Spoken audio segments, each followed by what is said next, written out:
Did my solo break the internet? Pretty much. I think you're officially back in. We're pushing back now. This should go back in a moment. We're back. All right. I think there's a little pause there, but once again, Chloe Scott murdering it on the flute.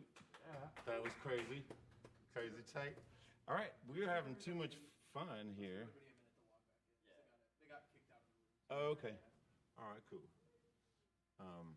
Man, time is flying. Colin, tell us about you and your brothers have Yeah. been together. Yeah, we've been doing a live stream every Friday night through our Facebook page. The Hogan Brothers. Friday at 7:30. Totally logged on last night. Boom, Yeah. black, and I was like, You're like, all right, there you go. Yeah, that's better than I mine. like the dramatic lighting. Yeah, yeah, totally. What do we got? We got one more? Midnight Mom. Yeah, is that cool? One or two more. We got some eyeballs back. Okay.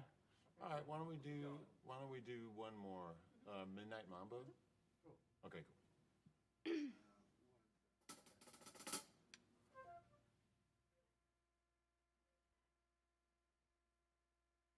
Sure.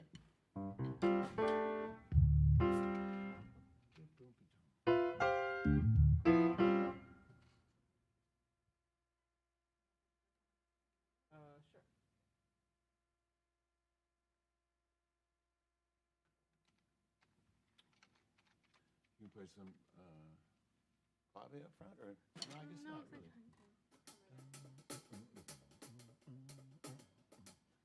One, two, one,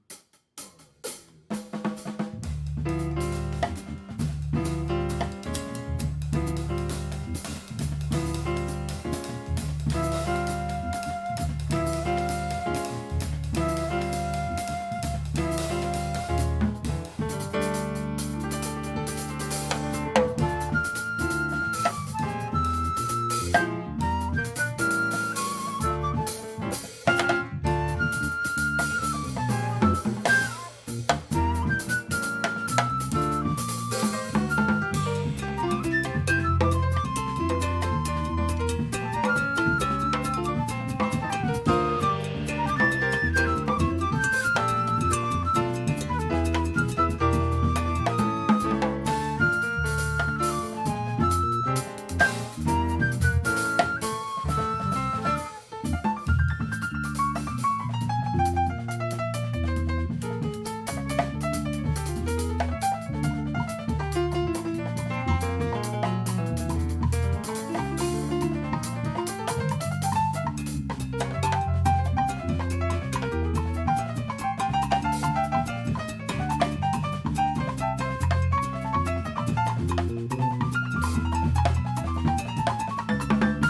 very much. Once again, that song is called Midnight Mambo. Give it up for Chloe Scott on the flute, Colin Hogan on the piano, kicking bass. I'm Josh Jones on drums. That's Jay and Roger. We're here at Mr. Tipples, and we're doing it. Don't forget to order your cocktails to be delivered. When can we do that? What are the hours for that, Jay? Tuesday through Sunday, 4:30 till 8:30. Okay, so get it going, guys. Order some drinks. I think we're going to take a short pause, and you guys are going to, what are you guys going to do? Cocktail demo. Roger's going to be making us a cocktail tonight. Okay, Back okay. with more music in about 10 minutes. All right. So hang out for the cocktail demo, right? Yeah, for sure. And then come back, and we're going to play some more music. Don't go anywhere. Basically, you guys got to hang out with us. All right, we'll be back in a second. Hang out for the cocktail demo.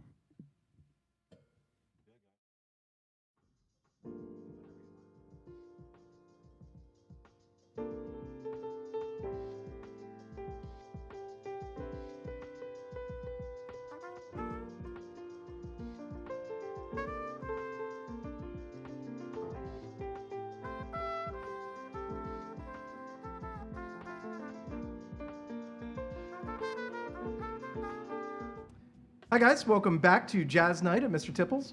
The musicians are taking a quick break, so my name is Roger and I'm just hosting our little cocktail demonstration here for you tonight. Tonight we're going to be doing what has become a really classic cocktail that you can find in just about any bar across the country, the Hemingway Daiquiri. This is one that we actually offered on our happy hour menu when such a thing existed, and hopefully we'll be offering again very soon. This is a daiquiri variant. It was created actually in a way by Ernest Hemingway. It is named after him, and whereas most cocktail origin stories are apocryphal, this one actually is correct. It's Hemingway, Ernest Hemingway, the writer, used to drink very frequently at a bar called the Floridita in Havana, Cuba. And while he drank there, often he would order a daiquiri. But he began to be concerned about the potential to get diabetes, and so he asked for one with half the sugar and twice the rum. Now, of course, the really funny thing about all that is that this version has just as much, if not more, sugar than any other classic daiquiri that you might have, but it does have a very different flavor profile. It's definitely not as sweet, and there's a little more complexity to it, so it's become very popular, and it's personally one of my favorite drinks, so I'm happy to be introducing you to it today, or at least showing you my version. So, before we get started, I want to talk a little bit about the tools that we have out here. Now, if you're going to be making cocktails at home, anything that you have that's going to allow you to combine liquid, ice, and then separate them into a glass is going to work just fine. However, the bar tools that you'll see most professionals use, and if you want to up your cocktail game, the bar tools that I would suggest that you could look into at home are really any shaker is going to work. Most bar professionals that you'll see do like to use what's called a Boston shaker. So this is a two-part shaker. Each side combines into one, allows you to shake and separate and do everything really all in one unit without having to deal with a bunch of different smaller pieces like you would with your more traditional shaker. So if you're going to be using a Boston shaker, you are going to need a separate device for straining. So this is called a Hawthorne strainer. You can see this little spring here basically just serves to separate the liquid from the ice. But if you're going to be doing any shake and drink, you also need a separate strainer in order to make sure that you're not getting bits of pulp from your fruit and shards of ice in your drink. And so that's where this mesh strainer comes in. So for any shake and drink, bartenders will almost always do what's called double straining, where you use your main Hawthorne strainer and then your mesh strainer to get out all those little additional particulates and get yourself a nice, clear, smooth drink. Then we also, for our measuring device, I'm using something called a jigger. It's used for measuring liquid, but anything that you have that can measure in fluid ounces, or really parts of fluid ounces, is going to work. Many cocktails call for, as is the case with this jigger, a 1/4 ounce, 1/2 ounce, 3/4 ounce, and then filled all the way to the top on this side is 1 ounce.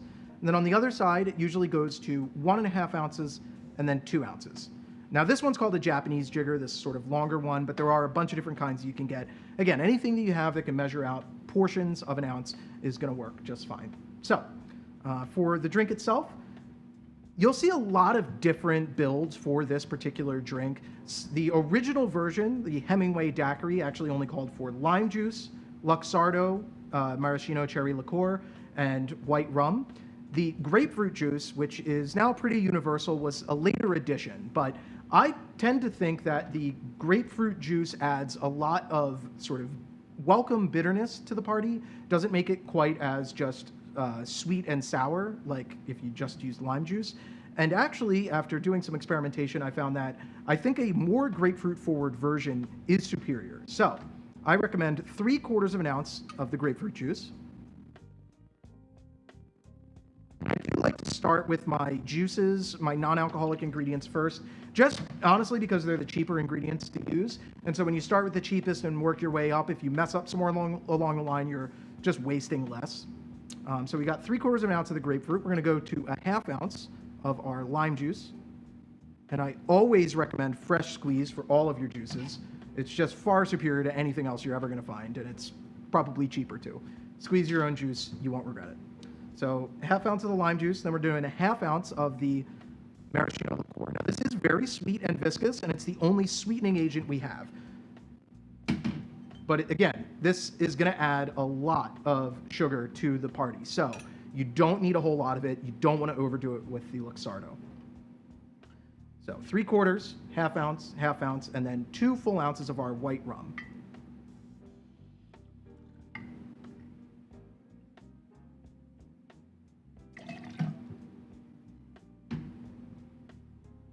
All right. We're going to add our ice.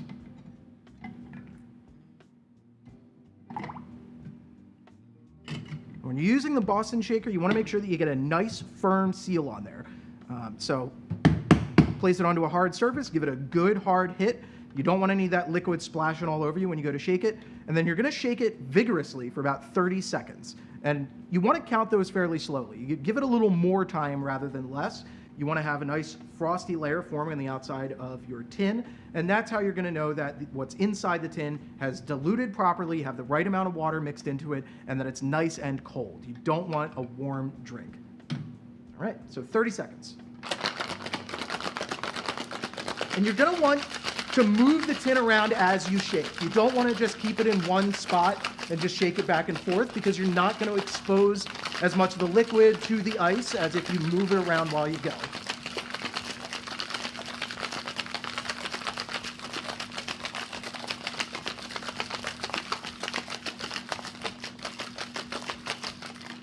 All right.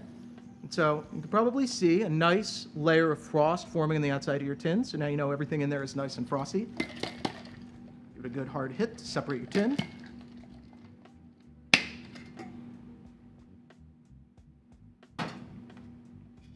Take our Hawthorne strainer and our mesh strainer and strain it into our coupe.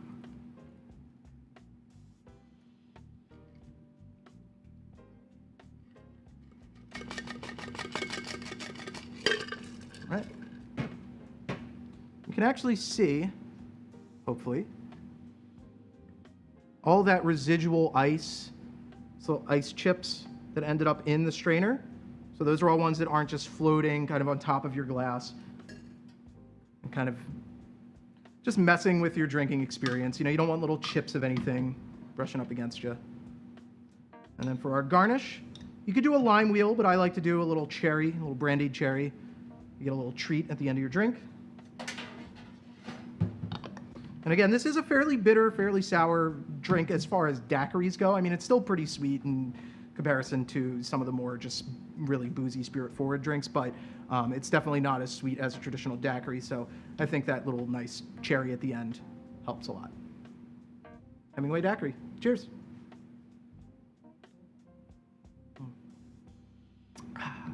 All right, back to the music.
That's Chloe Scott Jones on the flute.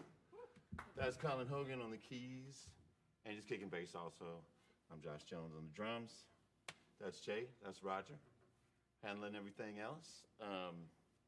Yeah, once again, I just want to dedicate tonight's music to George Floyd, Breonna Taylor, and Ahmaud Arbery. Once again, respect to the protesters worldwide. And please, America, go out there and vote.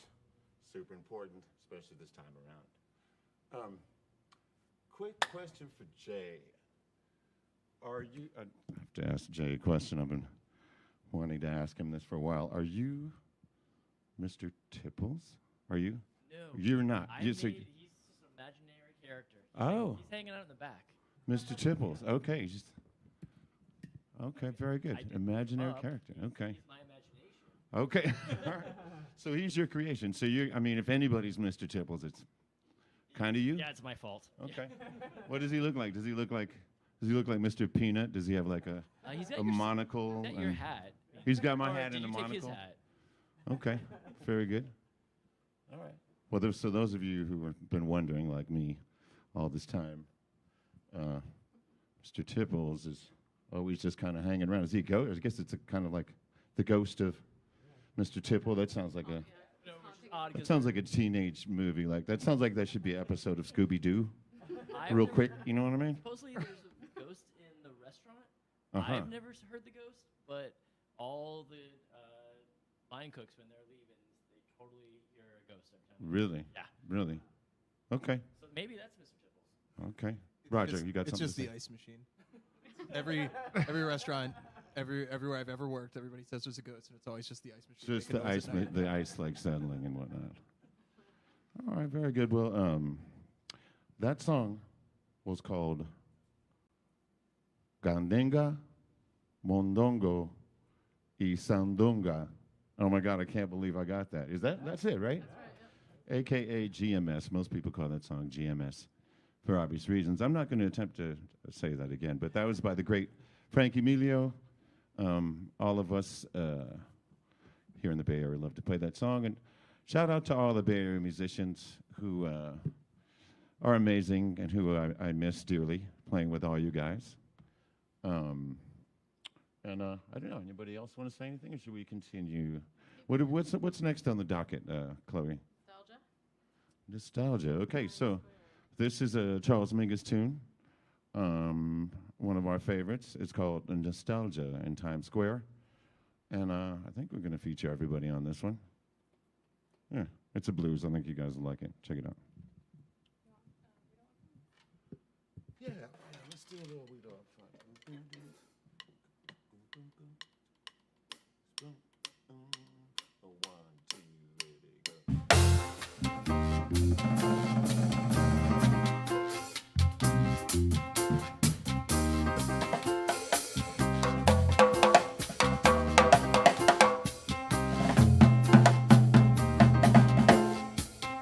ready, go.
very much. Once again, that was Nostalgia in Times Square.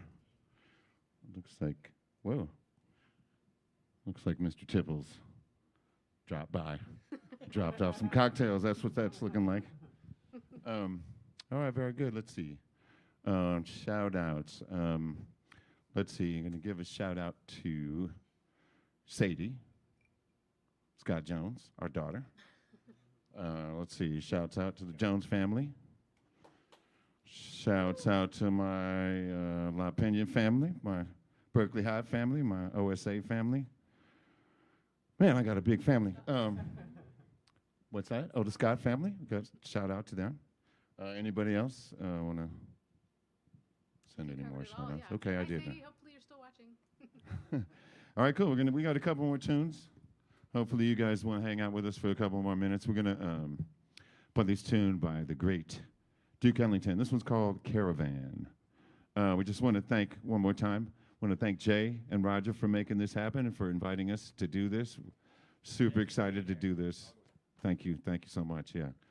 Again, this is our first gig in a little while here, so yeah. All right, this is Caravan by the great Duke Ellington.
fast version of Caravan.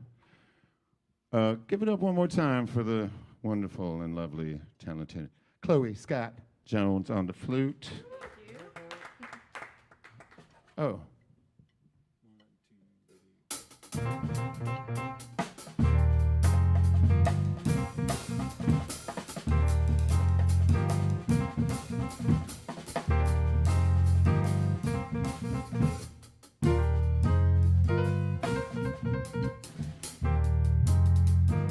Once again, Colin Hogan on keys, kicking bass and keys.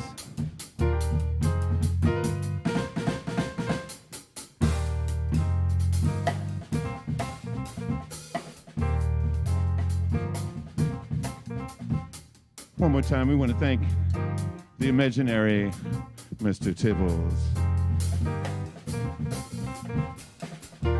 Again, give it up for Jay. Give it up for Roger. You guys doing a fabulous job.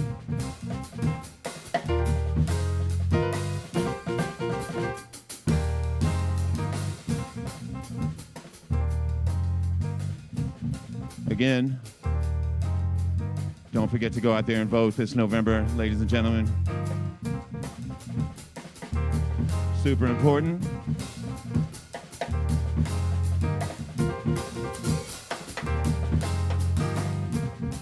To those of you tuning in, thank you so much for supporting live music, especially during this time. All of us are sitting at home, like wondering when the next gig is. So we really want to thank you for coming out. We had a blast today at Mr. Tipples. One more time for Chloe Scott, Colin Hogan, Josh Jones on the drum.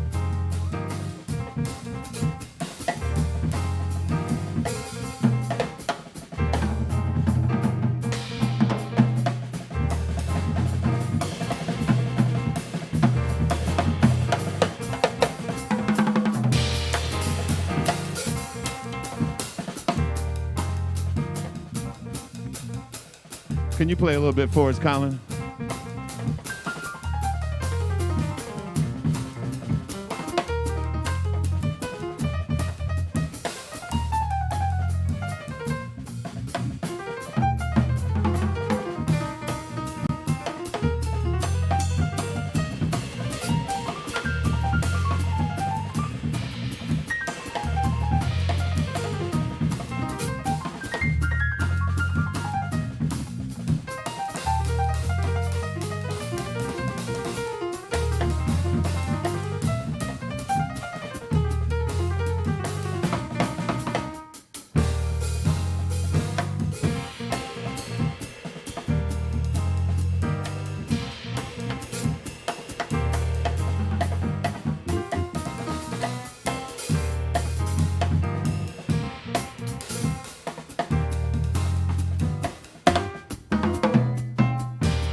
Nice job, guys. Thank you. Thanks so much. Yeah, thank you guys so much. Yeah, yeah.